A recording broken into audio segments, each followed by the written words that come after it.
Ah oui, J'ai monté effectivement, les ils deux sont points. partis, ça fait 5 secondes heureusement. Ça s'est échangé quelques... Rien en fait, ça a balancé des choses. Et c'est ça que j'allais dire justement avec le duck hunt. L'autre truc qui embête beaucoup 08 Samus, c'est qu'il a beaucoup d'options en décalage, des options un peu avec du délai. Donc si elle trouve une ouverture, le problème c'est d'oser taper alors que tu as quelque chose d'autre de derrière qui est sur le point de couvrir le pauvre chien avec son canard. Pour l'instant, ça s'est changé pour 100. Samus qui a pris quand même des bons dégâts par rapport à Hermès qui en remet encore. Balance la canette du coup droit dans le visage de 08 Samus. Il avait l'impression qu'elle avait faim. Je pense que sûr que là elle a pas dû manger beaucoup. La petite bombe, c'est parti. 100% déjà, hein, c'est terrifiant. Le problème ça va être de trouver le kill move. Et je pense que c'est un problème assez récurrent pour Duck Hunt en SWAT. Dommage, on se prend le... Parce que là, même à ces pourcentages, je sais pas si un spike tuait, hein, mais... C'est dur, se retrouver paralysé au-dessus du vide et ne pas pouvoir... avoir... Ah non, puis après c'est vrai que vu qu'avec Duck Hunt t'as tendance à ralentir le jeu de tout le monde, avec ta pression un peu trap continue, c'est vrai que être forcé à jouer en tandem à un double rythme comme ça, à mettre les bouchées doubles, c'est un peu... Ça doit quand même faire un peu peur, honnêtement. Et la canette. Ah, attention, attention, encore une autre.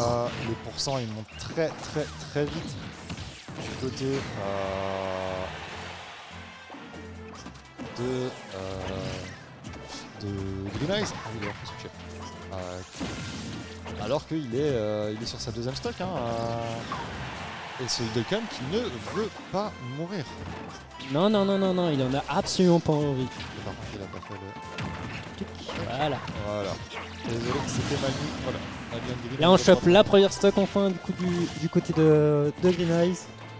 Effectivement, sauf que là, 93%, cette Samus, elle peut mourir très vite. Et, le problème, c'est toujours, comme à chaque fois, c'est de trouver le kill move en SWAT. Toujours. Quelqu'un qui se déplace comme une mouche, alors que toi, du coup, tu as envie un peu de genre de mettre... Genre, tu mets ta mélasse par terre pour attendre que 08 Samus s'arrête de bouger, et ça, c'est pas facile. Hein. Ouais, c'est pas facile. Apparemment, Hermès, il a un sacré stock de mélasse. Tu l'as vu cette canette inversée là? Ça, c'est trop cool. Ah non, mais... Et voilà, le backer. Le petit backer. C'est que oui, la Samus, elle court partout, etc. Mais en attendant, elle court partout, elle s'épuise et elle tape pas tant que ça le chien. Par contre, elle commence à prendre assez cher. Elle arrive au pit stop pour prendre un petit juice, un petit drink. Et puis tu vois que dans la boisson, il y avait une petite dynamite. Et oui, et on se fait exploser. On arrivera à revenir avec ce verre. Tac. On envoie le side B ici qui donne un petit peu d'air. Est-ce qu'on va pouvoir réussir à prendre cette stock avant de prendre trop de pourcents du côté de Green Eyes, ou est-ce que attention à la canette. Avoir par ce Duck Hunt la bonne... Oula, ce smash était un petit peu... C'est sûr qu'il sortait un peu nulle part. C'était une ride. Soit ça, ou alors pour moi j'ai l'impression qu'il était concentré sur la canette, qu'il y avait presque un angle un peu du coup sur la 08. Et ça s'échange là. C'est presque comme si ça faisait du frisbee l'un avec l'autre, mais pas avec le move qui est frisbee. Pas avec le frisbee, effectivement. Tac, le up smash qui ne passera pas. On revient, on et on plante. Oh non, le B. C'est sûr qu'il est tout petit le chien là. Voilà, c'était quoi cet enchaînement de foirade, smash dans bouclier, et ça prend le B.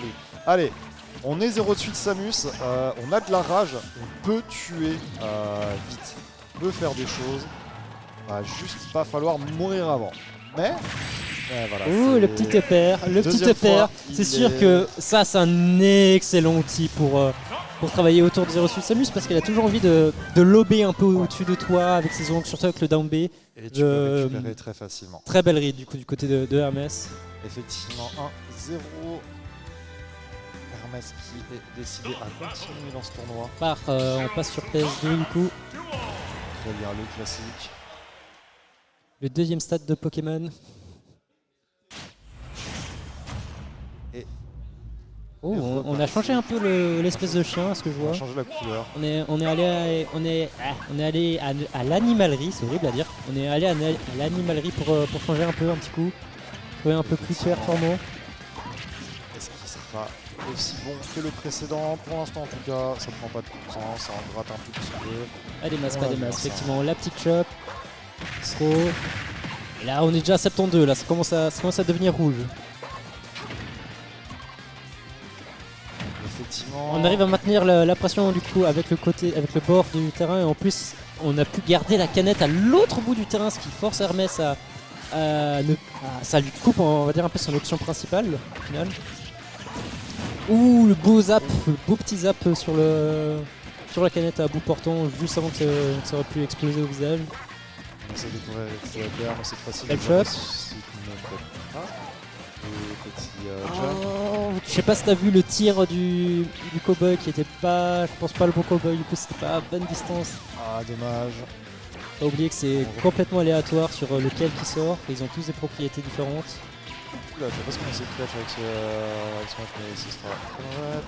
Bam, la canette, on l'esquive avec le petit lob, on couvre avec un down smash, on est trop loin, on repart. Et pour l'instant, c'est assez. Il y a plus de pourcent du côté de la R0 sur Samus, mais c'est. Ah, ça joue des deux côtés, absolument là. Moindre petit coup. Ouh, j'aime bien l'utilisation du cowboy pour pouvoir rebondir. Effectivement, c'était très sympa. Et la grosse canette. Bout par que la Samus. On essaye de provoquer les canettes de Hermès contre lui-même. C'est ça, mais il a l'avantage, donc même si à ce niveau-là, les canettes, tu préfères les gratter, les prendre toi et les gratter sur l'adversaire. Hein. Absolument. Le petit cowboy, on attend, on tempo avec le lob, on remet sur la canette avec la chope au moment où elle explose. Aïe aïe aïe aïe, qu'est-ce que tu ferais du côté de Green Eyes là dans ce vide sur la fin, il a tapé avec le tipper du feu, on pourrait dire. C'est un peu ça. Oh, le up smash qui a rajouté genre 3 tonnes d'active frame à cause de la canette. Et qui sera puni directement, plus qu'une stock du côté de Green Eyes. Et c'est le jeu du chat et de la souris. Et à ce niveau-là, un chien, ça s'épuise moins qu'un humain.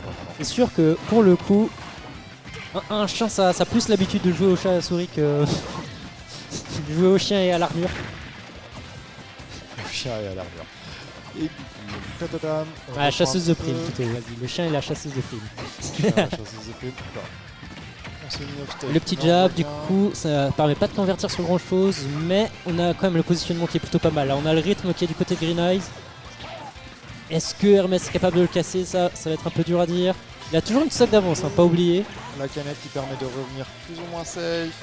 Hop, la canette en shield, elle explose, c'est toi qui prends. Je prends le side beam, mais c'est pas trop grave. Petit zap.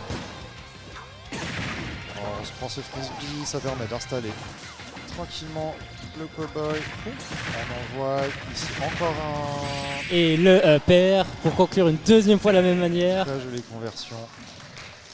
2-0 pour Hermès le Dog. Comme quoi le NES Zap, le Blaster, je sais plus, le NES Zapper, je sais plus comment il s'appelle. Zapper, hein. Ouais. Le NES Zapper fonctionne bien mieux qu'un taser, on dirait au final.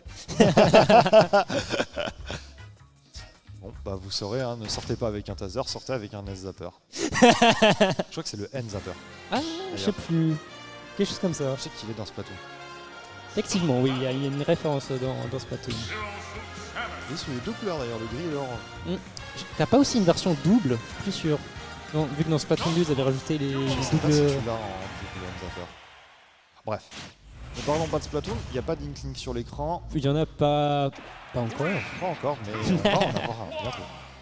Ça, j'ai hâte de voir. Mais parlons de hâte de voir, j'ai hâte de voir du coup l'adaptation du côté Green Eyes qui avait réussi à maintenir un excellent rythme sur la fin du deuxième match, mais qui n'arrivait pas à trouver le kill en fait, simplement. Et ça, c'est un peu toute la vie de Zero Suite au final. Ça, il a trouvé le rythme, mais il n'avait pas assez d'avantage et c'est vraiment un duel d'endurance dans ce match-up apparemment. Donc, mais pour l'instant, effectivement, on l'a dit, il a compris quelque chose, Green Eyes. Absolument, bah en tout cas il a l'air d'être beaucoup plus confiant sur le terrain, sur la manière dont il se déplace, dans la manière dont il force, il joue pas que autour des options de Duck Hunt, il force aussi les options de Duck Hunt d'une certaine manière. Et ça c'est un peu ça qui fait toute la différence dans un match-up, c'est comment tu t'en sors, c'est aussi comment tu forces l'adversaire au final. C'est du donnant dans les deux côtés, et s'il y en a qu'un seul qui donne au final, bah T'es posé, t'es tranquille. C'est exactement ça, hein. Il faut lire l'adversaire, mais pour lire l'adversaire, c'est pas magique. Tu peux pas tout le temps savoir ce que ton adversaire pense. Et Parce que avoir son pseudo dit. Hein. C'est improbable, dirons-nous, au lieu d'impossible. Mais au-delà de ça, du coup, le conditionnement, créer les conditions au mind game. Non, je disais que c'est très pas important. magique. Du coup, on met le petit cowboy, du coup le frisbee, retour neutral. Je vais balancer la canette. Je pensais qu'il allait justement se servir. Il aime bien le poser généralement au bord du terrain. Là, je pense que c'est surtout un moyen de forcer. Très belle patience, Dur à et ce dire. sera récompensé. Et enfin, Green Eyes qui prend un peu l'avantage dans ce BO. J'ai l'impression de revoir un peu la même chose que Hermès faisait au précédent match où il mettait la canette plus sur l'ennemi, genre comme s'il était en train de faire quelque chose plutôt que de le mettre là pour la pression, tu vois. Genre, j'ai l'impression que son timing il est légèrement trop tôt à chaque fois et c'est ça. C'est un peu le qui fait jeu dans ses ledge traps. Ok, on aura réussi à gratter 23%, mais ce jeu de Kent aura réussi à éliminer la première stack de la famille. Et on est de retour. On est pas ça sauf. Ça tient le petit repère, encore un autre repère. Green Eyes qui revient. Qui attend vraiment un petit moment. Et ça c'est cool à voir. Quand tu es suffisamment confiance pour savoir que t'as pas besoin de faire des choses pour que tu sois rentable dans le match, je pense que c'est un bon signe. Genre, effectivement. c'est trop facile de se mettre la pression à se dire je dois absolument faire quelque chose. Des fois, il faut aussi laisser l'autre. Si tu laisses jamais l'autre faire d'erreur, il fera jamais d'erreur au final, tu vois. C'est ça. Et ne pas voir son adversaire bouger, c'est toujours perturbant. Ça fait toujours un petit truc de qu'est-ce qui se passe là. Ah, si sa manette est déconnectée, est-ce que je vais être fair play? Exactement, tu te dis comment est-ce que je joue. Parce que dans un jeu de combat, tu vas jamais viser là où est l'adversaire, mais là où il va être. Et si là où il va être, c'est nulle part. C'est au même endroit, bah ça te perturbe. Donc, et en attendant, bah ça s'échange. On voit de canette. Cette fois-ci, l'avantage au pourcentage est de retour du côté de Hermès, mais ça va être la question de qui prendra la stock. Hein. À ce niveau-là, j'ai envie de dire, les pourcentages, ils ne me disent plus rien. Ils ont une petite indication. Bien sûr, pour Duodecan qui ne tue pas aussi tôt que. Je crois que peut-être j'ai mal parlé. Peut-être que juste je ne connais pas assez le perso. Ce repère, il est incroyable, effectivement, depuis tout à l'heure. C'est vrai qu'il a un repère à un backer qui font quand même un sacré taf. Moi, on crédite pas assez le canard, hein, parce que franchement, ça, c'est un bec de compétition. It's a pick. Il pique le duo pour la Saint-Valentin en plus. J'avoue, c'est peut-être ça, hein, c'est peut-être juste le buff de jouer un perso en duo. Mais on arrivera à prendre cette stock. Enfin, une stock partout, 32% du côté de la Samus. Va falloir s'en sortir parce que là c'est quand même compliqué hein, à tout moment. 50%, 60%, ça monte. Là ça touche pas, ça aurait pu être puni. Green Eyes et sur potentiellement sa dernière stock du tournoi. Et c'est jamais facile de jouer parfaitement là. Ouh, on trouvera une très bonne réponse à ce smash. Le side B qui passe pas. Du coup. On revient, hop, on trouve un backer, on esquive la canette, on joue avec. Oh, dommage, on trouvera pas ce deuxième. Il joue à la baballe avec la canette, du coup. C'est exactement ça, très bien trouvé. Et il joue effectivement très bien avec la baballe. Il connaît son football. Absolument. Alors aussi, j'ai envie de dire, quand t'as un pistolet pour tirer sur la balle de foot, c'est plus simple. Hein. J'avoue que ce serait. Faut peut-être. Faut peut-être pour ça. Une balle en acier et tu tires dessus avec des guns. Bref, en attendant, ça ce sera dans la garde dans les deux cas. La canette elle est dehors. Les side B qui ne touchent pas malheureusement. Et c'est très tendu là, les deux s'esquivent, c'est vraiment le jeu du chat et de la souris, il y a des petites touches par-ci par-là, on fait gratter les pourcents, les deux savent qu'à tout moment il y a le kill. Surtout là on est avec 0,8 Samus sur 94%, ça peut partir très vite. Et ça peut aussi partir très vite dans l'autre sens avec Hermès qui nous met un petit 3-0. Posé tranquille.